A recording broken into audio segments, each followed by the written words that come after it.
Hello friends, welcome to रोजगार with Ankur Sharma. Friends, आज की जो हमारी वीडियो होगी वो है इलेक्ट्रिकल के जो सबसे बहुत ही इम्पोर्टेंट पॉइंट है जिसको हम सीरीज सर्किट बोलते हैं। तो सीरीज कनेक्शन से रिलेटेड आज मैं क्वेश्चंस आपको बताने वाला हूँ इस वीडियो में। तो सबसे पहले अगर आप लोगों ने अभी तक चैनल को सब्सक्राइब नहीं किया तो प्लीज़ सब्सक्राइब कर लीजिए, क्योंकि आपको बहुत अच्छी अच्छी वीडियोज़ मैं यहाँ पे बनाते रहता हूँ। आज के हमारे सीरीज़ के सारे कॉन्सेप्ट क्लियर किए जाएंगे यहाँ पे। तो स्टार्ट करते हैं। Find the current in the circuit. आपको इस डिस्प्ले में एक सर्किट दिख रहा है जिसमें कि दो रेजिस्टेंस हैं, एक 20 ओम है, एक 40 ओम है, दोनों सीरीज़ में कनेक्टेड किए हुए हैं और 120 वोल्ट यहाँ पे सोर्स दिया हुआ है। तो अभी यहाँ पे पूछ रहा है कि सर्किट के अंदर करंट कितना फ्लो हो रहा है ये बताना है। अभी हमारा जो करंट का फॉर्मूला है आपको पता होगा, as per the Ohm's law current I equal to V divided by R. तो आपको यहाँ से आई थिंक आपको पता है तो बहुत अच्छी बात है, नहीं पता है तो मैं बता देता हूँ। सीरीज़ के अंदर अगर रेजिस्टेंसेस कनेक्टेड होते हैं तो वो डायरेक्टली ऐड ऑन हो जाते हैं। जैसे कि अगर यहाँ पे R1 हो गया 20 ओम और R2 हो गया 40 ओम, तो यहाँ पे टोटल R इक्विवेलेंट जो होगा वो R1 प्लस R2 होगा, ठीक है, सीरीज सर्किट के अंदर। और तो यहाँ पे कितना हो गया 20 प्लस 40 60 ओम हो गया रेजिस्टेंस और 120 वोल्ट हो गया वोल्टेज। तो करंट कितना आएगा, I equal to V by R. V कितना हो गया 120 डिवाइडेड बाई 60, तो 2 एम्पियर यहाँ पे आंसर आ जाएगा। आप यहाँ से देख सकते हो, एक्सप्लेनेशन में भी दिया हुआ है equal to V by R. Total resistance R equal to 20 plus 40 हो गया 60 ओम और वी इक्वल टू 120 वोल्ट, तो करंट आ जाएगा 2 एम्पियर, ठीक है। और इस क्वेश्चन में कुछ और डाउट लगता है आपको तो वो कमेंट बॉक्स में पूछ लेना, कोई दिक्कत नहीं। सेकेंड क्वेश्चन की अगर हम बात करें, in a series circuit which of the parameters remain constant across all circuit elements such as resistor, capacitor and inductor etcetera. इसमें पूछा हुआ है कि सीरीज सर्किट के अंदर कौन सा पैरामीटर जो है वो हमेशा कांस्टेंट रहता है। तो इसके लिए दोस्तों बात ये है कि जो हमारा सीरीज सर्किट है उसके अंदर हमेशा करंट कांस्टेंट रहेगा, ठीक है। और जो हमारा पैरेलल सर्किट है उसके अंदर हमारा वोल्टेज कांस्टेंट रहता है। तो ये चीज़ें दोनों आप समझ लीजिए और याद रख लीजिए कि सीरीज अगर सर्किट है तो उसमें हमारा वोल्टेज डिस्ट्रीब्यूट हो जाता है अक्रॉस द पैरामीटर्स, और जो हमारा करंट है वो कांस्टेंट रहता है, फिक्स करंट फ्लो होगा अक्रॉस ऑल द पैरामीटर्स, ठीक है। Basically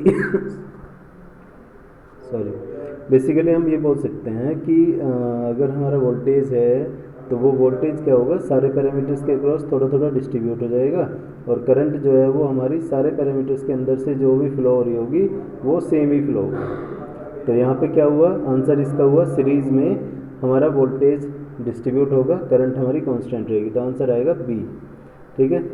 in a series circuit the current across all elements remain the same and the total voltage of the circuit is the sum of the voltages across all the elements. Next question पे हम बढ़ते हैं। Third question है voltage across the 60 ohm resistor is. अभी देखो दोस्तों, एक चीज़ मैं बताना चाहता हूँ आपको, अगर हम एक ओपन सर्किट और क्लोज सर्किट या फिर बोल सकते हैं शॉर्ट सर्किट की बात करें, तो ओपन सर्किट के अंदर क्या होगा कि ओपन सर्किट का मतलब है कि उसमें बीच में गैप आ गया, दो कंडक्टर्स के बीच में अगर गैप आ जाता है तो उसमें करंट फ्लो नहीं कर सकती है। तो अगर मैं यहाँ पे आपको ओपन सर्किट की कैरेक्टरिस्टिक्स बताऊँ तो ओपन सर्किट के अंदर जो हमारा रेजिस्टेंस है वो हमारा मैक्सिमम हो जाता है, इन्फानाइट बोल सकते हैं आइडियल कंडीशन में, बट इन्फानाइट कुछ होता नहीं है तो इसीलिए हम मैक्सिमम बोल देते हैं, ठीक है। और जो हमारी करंट फ्लो होगी वो जीरो करंट होगी, क्योंकि कंडक्टर का पाथ ही कंप्लीट नहीं हो पाएगा। और अगर हम वोल्टेज की बात करें तो voltage in case of open circuit वो भी इन्फानाइट हो जाता है, ठीक है। तो इस तरीके से हम बोल सकते हैं in case of open circuit voltage is infinite, current is zero and resistance is infinite. तो यहाँ पे पूछ रहा है अभी नेक्स्ट मैं बता देता हूँ शॉर्ट सर्किट के बारे में। अभी देखो शॉर्ट सर्किट का मतलब है कि दोनों पॉइंट का वोल्टेज हमारा सेम कर दिया है। तो यहाँ पे भी आपको दिख रहा होगा 60 ओम के जो रेजिस्टेंस है इसके दोनों टर्मिनल को शॉर्ट किया हुआ है आपस में। तो शॉर्ट करने का मतलब कि जीरो रेजिस्टेंस, जीरो वोल्टेज, ठीक है, और मैक्सिमम करंट, क्योंकि करंट की हमेशा एक प्रॉपर्टी होती है कि करंट हमेशा मिनिमम रेजिस्टेंस के पाथ को फॉलो करती है। अब देखो यहाँ पे आप देखोगे तो एक 60 ओम का रेजिस्टेंस है और एक 0 ओम का पाथ हो गया, क्योंकि ऊपर से जो शॉर्टिंग की हुई है वो 0 ओम का रेजिस्टेंस हो गया। तो करंट की हमेशा प्रॉपर्टी ये है कि वो मिनिमम रेजिस्टेंस के पाथ को ही फॉलो करती है। तो ये कौन सी पाथ को फॉलो करेगी, ऊपर वाले को, 0 ओम के रेजिस्टेंस वाले को। तो इस केस में हमारा जो वोल्टेज होगा, ठीक है, 6 ओम रजिस्टर के अक्रॉस वो हो जाएगा हमारा 0 वोल्ट, क्यों? क्योंकि हमारा उसमें से कुछ करंट फ्लो ही नहीं कर पाएगी। तो शॉर्ट सर्किट के केस में क्या होता है, वोल्टेज हमारा हो जाता है जीरो, रेजिस्टेंस हमारा हो जाता है जीरो, और करंट हमारी फ्लो करती है मैक्सिमम, इनफाइनाइट बोल सकते हैं in case of ideal condition. तो यहाँ पे क्या the 60 ohm resistance is shorted since current always chooses the low resistance path, voltage across short circuit is equal to zero, hence voltage across the resistor is zero. ठीक है, next question पे बढ़ते हैं। Next question fourth है हमारा, find the voltage across the 6 ohm resistor. तो इसमें हमें 6 ओम का जो रजिस्टर दिख रहा है इसके अक्रॉस वोल्टेज फाइंड करना है। देखो दोस्तों, इसके दो तरीके हैं। एक तरीका तो ये है कि हम direct voltage divider rule use कर लें यहाँ पे। तो वोल्टेज डिवाइडर रूल क्या कहता है? वोल्टेज डिवाइडर रूल कहता है कि अगर हमें 6 ओम के अक्रॉस वोल्टेज फाइंड करना है तो 150 वोल्ट हमारा टोटल वोल्टेज हो गया, मल्टीप्लाइड बाई जिसके अक्रॉस हमें वोल्टेज फाइंड करना उस रेजिस्टेंस को ले लो ऊपर, ठीक है, न्यूमरेटर में। तो मल्टीप्लाइड बाई 6 और डिवाइडेड बाई हमारा हो जाएगा टोटल रेजिस्टेंस, जैसे कि ये 12 ओम प्लस 6 ओम प्लस 15 ओम। तो इस तरीके से हम कैलकुलेट कर सकते हैं। तो ये टोटल वोल्टेज अक्रॉस 6 ओम आ जाएगा हमारा 150 multiplied by 6 divided by 12 plus 6 plus 15। एक तरीका तो ये हो गया, तो इससे हम कैलकुलेट कर सकते हैं। दूसरा तरीका हमारा क्या होगा? दूसरा तरीका हमारा है कि हम सबसे पहले इसमें टोटल करंट फाइंड कर लेते हैं। सीरीज सर्किट है तो करंट फाइंड कर लेते हैं।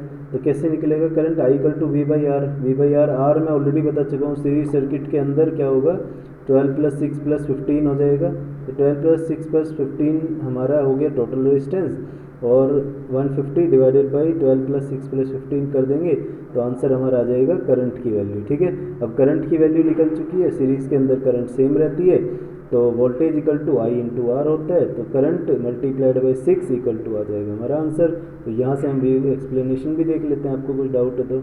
एक्सप्लेनेशन में टोटल करंट फाइंड कर लिया, I equal to 150 divided by 6 plus 12 plus 15, तो आगे 150 डिवाइडेड बाई 33 वोल्ट। ठीक है, अभी हमारा एम्पियर आएगा, वोल्ट गलत लिखा हुआ है यहाँ पे, एम्पियर, करंट की बात चल रही है।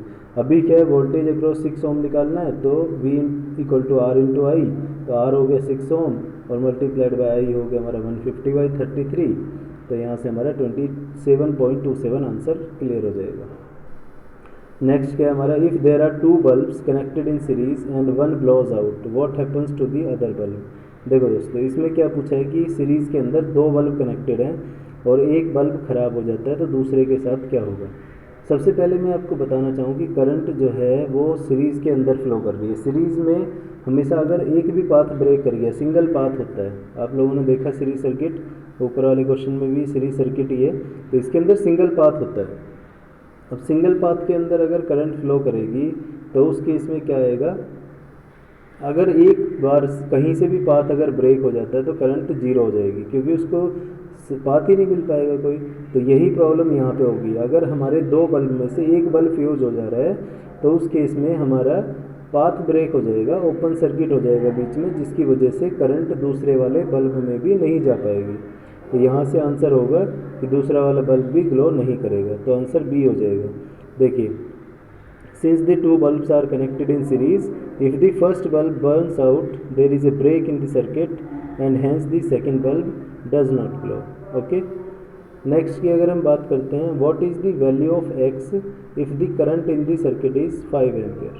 तो इसमें पूछ रहा है कि x की वैल्यू क्या है अगर हमारी जो 5 ओम का रेजिस्टेंस है इसमें इफ़ द करंट, अगर टोटल जो करंट फ्लो कर रही है हमारी सर्किट के अंदर, अगर उसकी वैल्यू 5 एम्पियर है तो x हमारा रेजिस्टेंस है। अब मैं आपको ऑलरेडी बता चुका हूँ, I equal to V by R, तो I इक्वल टू 5 एम्पियर दिया हुआ है, B हो गया हमारा 150 divided by 10 plus 5 plus x, तो यहाँ से हमारा x कैलकुलेट हो जाएगा। तो बहुत ही आसान क्वेश्चन है, आप एक्सप्लेनेशन भी देख सकते हैं। 150 हो गया डिवाइडेड बाई, देखो, या फिर दूसरे तरीके से इन्होंने जो किया हुआ है वो क्या है कि हमारी करंट I एज्यूम कर लेते हैं जो कि हमारी 5 एम्पियर है, तो हमारा जो टोटल वोल्टेज होगा एज पर द KVL, वो जो सोर्स वोल्टेज है वो टोटल ड्रॉप वोल्टेज के इक्वल होता है। तो सोर्स वोल्टेज 150 वोल्ट है और drop voltage I into R करके हम कैलकुलेट कर सकते हैं। तो 150 equal to 5 into 10 plus 5 into 5 plus 5 into X, इस तरीके से हम यहाँ से कैलकुलेट कर पाएंगे। ठीक है, तो इस तरीके से हम यहाँ से कैलकुलेट करने के बाद आंसर फाइंड कर सकते हैं। x इक्वल टू 15 ओम आ जाएगा। Number 7, a voltage across a series resistor circuit is proportional to. अगर सीरीज रजिस्टर सर्किट के अंदर हम वोल्टेज की बात करते हैं तो V equal to I into R होता है। तो इसका मतलब कि I तो हमारी सेम रहेगी सब में, तो किस पे डिपेंड करेगा वोल्टेज? अगर किसी इंडिविजुअल कंपोनेंट की बात करें तो रेजिस्टेंस पे।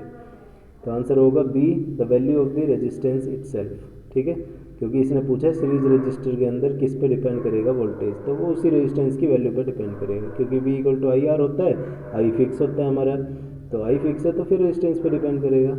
नेक्स्ट है many resistors connected in series will. देखो, अगर बहुत सारे रजिस्टर्स को सीरीज़ में हम कनेक्ट कर देते हैं तो मैं आपको ऑलरेडी बता चुका हूँ कि कोई भी रेजिस्टेंस, चाहे कितने भी इन्फानाइट रेजिस्टेंस सीरीज़ में कनेक्ट कर लो, अगर आप कुछ वोल्टेज अप्लाई करोगे उसके अक्रॉस, तो वो सारे वोल्टेज, जो भी वोल्टेज है ना अप्लाई किया हुआ, वो सारे रेजिस्टेंसेज में डिस्ट्रीब्यूट हो जाएगा एज पर देयर वैल्यू। ठीक है, रेजिस्टेंस की जो वैल्यू है उसके अनुसार वो सारे रेजिस्टेंसेज में डिस्ट्रीब्यूट हो जाता है वोल्टेज। तो वही यहाँ पे भी होगा, divide the voltage proportionally among all the resistors, answer यही होगा। तो in a series circuit the current remains the same across all resistors, hence the voltage divides proportionally among all resistors. Next हमारा क्वेश्चन है, what is the voltage measured across a series short. तो short circuit का तो already मैं बता चुका हूँ, explain कर चुका हूँ। शॉर्ट सर्किट के अंदर रेजिस्टेंस जीरो हो जाता है और वोल्टेज भी हमारा जीरो हो जाता है और करंट हमारी मैक्सिमम फ्लो करती है। तो ये short is just a wire, ऐसा वायर जिसका कोई रेजिस्टेंस नहीं है।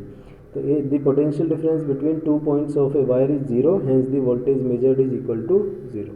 ठीक है, नेक्स्ट क्वेश्चन की बात करें हम, नेक्स्ट और लास्ट क्वेश्चन है इस वीडियो का। तो इसमें क्या, what happens to this current in this series circuit if the resistance is double. देखो दोस्तों, इसमें क्या है, रेजिस्टेंस को डबल किया जा रहा है, तो रेजिस्टेंस को डबल किया जा रहा है तो करंट क्या होती है हमारी, current I equal to V by are.